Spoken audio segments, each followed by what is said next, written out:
আজকের গল্প dating with মা। মায়েরা সংসার ও সন্তানের জন্য সকল সময় অনেক কিছু ত্যাগ করে। মায়েদের পছন্দ অপছন্দ সব যেন হারিয়ে যায়। আজ মায়ের জন্মদিন, উপহার হিসেবে কি দেব বুঝে উঠতে পারছিলাম না। হঠাৎ মনে হলো মাকে কলকাতা নিউ টাউন ঘুরিয়ে আনি।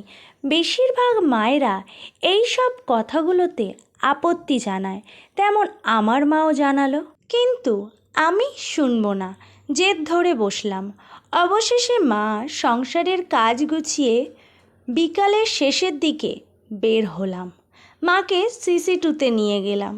পিৎজা, দুটো মকটেল অর্ডার করলাম। মায়ের হাতে একটা সাদা গোলাপ দিলাম। মাকে প্রপোজ করলাম, আই লাভ ইউ মা। আমি সত্যিই খুব ভাগ্যবান যে আমি তোমার মতো মা পেয়েছি, যাকে মনের সব কথা নির্দ্বিধায় বলা যায়। কখনো আমার খারাপ চায় না, কোনো বিপদে পড়লে আমায় ঠিক বাঁচিয়ে নেয়, সকল সময় সুপরামর্শ দেয়। ধন্যবাদ আমায় কারো সুন্দর মেয়ে, সুন্দর দিদি, সুন্দর বোন, সুন্দর ননদ, সুন্দর পিসিমাসি করে তোলার জন্য। মা, বিশ্বাস করো, তুমি ছাড়া আমি অচল। আমি যখন ছোট্ট ছিলাম তুমি আমার জন্য অনেক রাত জেগেছো, ঘুমাতে পারোনি। আমার শরীর খারাপ হলে আমায় অনেক আদর যত্ন ভালোবাসা দিয়েছো, সুস্থ করে তুলেছো। তোমায় যতই স্পেশাল ফিল করাই না কেন কম হয়ে যাবে। তুমি আমার কাছে সেরা, বেস্ট মা। মা, তুমি অনেক পজিটিভ আমায় নিয়ে। আমি আগে বুঝতাম না, রাগ করতাম। সমাজের খারাপ নজর থেকে তুমি আমায় সর্বদা আড়াল করে রেখেছো।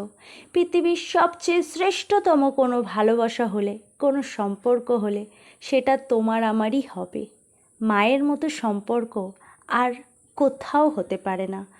আমার ভুলগুলো পরিবারের সামনে না এনে ফাঁকা ঘরের এক কোণে বুঝিয়েছো। থ্যাংক ইউ দিদুন, আমার মাকে সুন্দর মা বানানোর জন্য। থ্যাংক ইউ মা, আমায় সুশিক্ষায় বড় করার জন্য। আজকের দিনটা শুধু তোমার জন্য। হ্যাপি বার্থডে মা। ধন্যবাদ নিশা FM1-এর সাথে থাকার জন্য। ফেসবুক পেজ থেকে দেখলে পেজটিকে ফলো করবেন, ইউটিউব থেকে দেখলে চ্যানেলটিকে সাবস্ক্রাইব করবেন। যারা করে রেখেছেন পাশে থাকার জন্য অসংখ্য ধন্যবাদ।